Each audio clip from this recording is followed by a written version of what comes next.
You're lying in bed. The room is dark. Everything is quiet.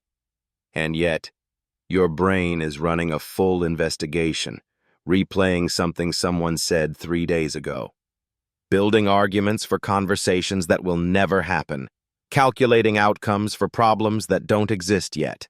You're not anxious. You're not sad. You're just unable to stop. And the worst part? The smarter you are, the worse this gets. Psychologists have a name for this pattern. It's called rumination, not to be confused with reflection, which is healthy. Rumination is reflection that got stuck, a loop with no exit. And here's what the research shows. People with higher cognitive ability are significantly more likely to get trapped in it. A 2020 study from King's College London found that individuals who scored higher on measures of verbal intelligence reported more frequent and more intense episodes of repetitive negative thinking. Not less, more. So if you've spent your life wondering why your brain never gives you peace, you might finally have your answer. It's not a flaw. It's the other side of how your mind works. Here's the first thing you need to understand. The overthinking brain isn't broken. It's overqualified.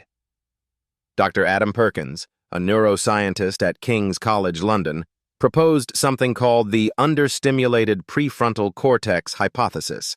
The prefrontal cortex is the part of your brain responsible for planning, problem-solving, and imagining future scenarios. In highly intelligent people, this region is unusually active, which means it doesn't wait for a real problem to show up. It creates hypothetical ones.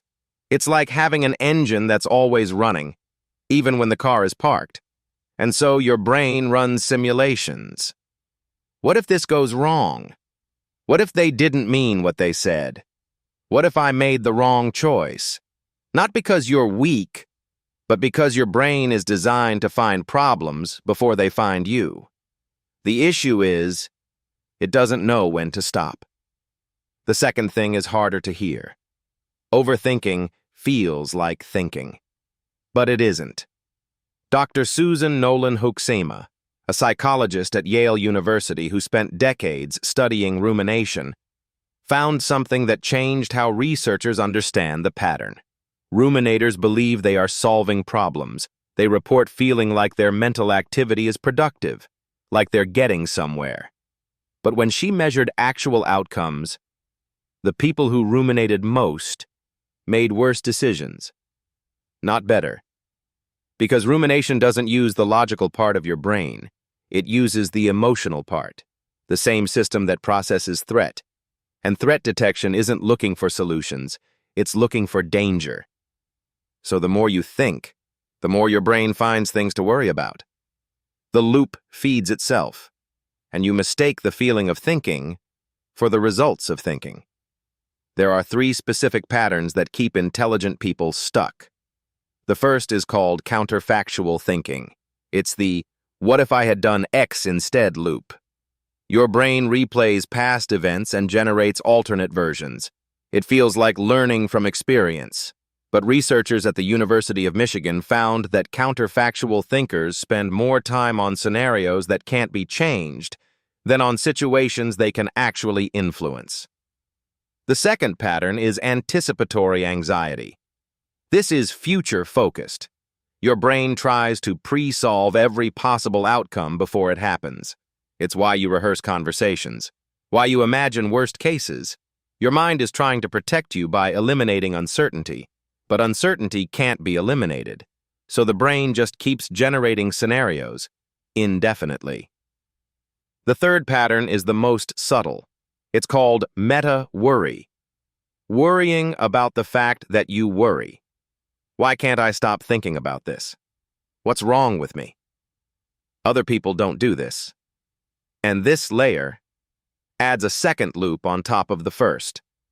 Now you're not just overthinking the original problem, you're overthinking the overthinking. Here's the part nobody talks about.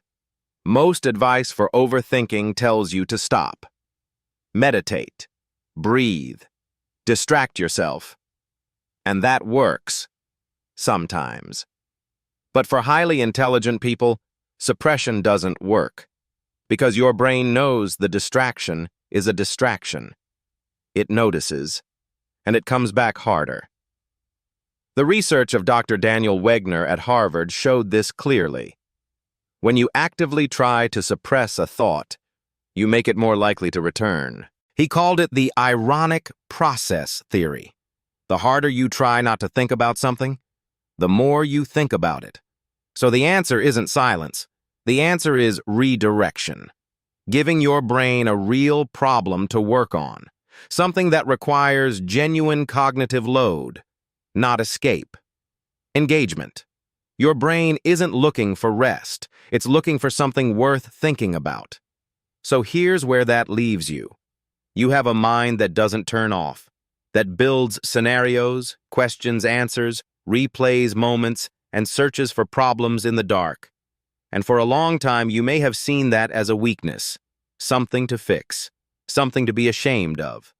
But the same mechanism that keeps you up at night is the same one that lets you see things other people miss.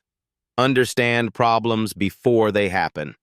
Notice patterns no one else catches. The question isn't how to stop it. The question is, what are you pointing it at? If this resonated with you, share it with someone who needs to hear it. And if you want to go deeper into the psychology of how the mind really works, subscribe. We're just getting started.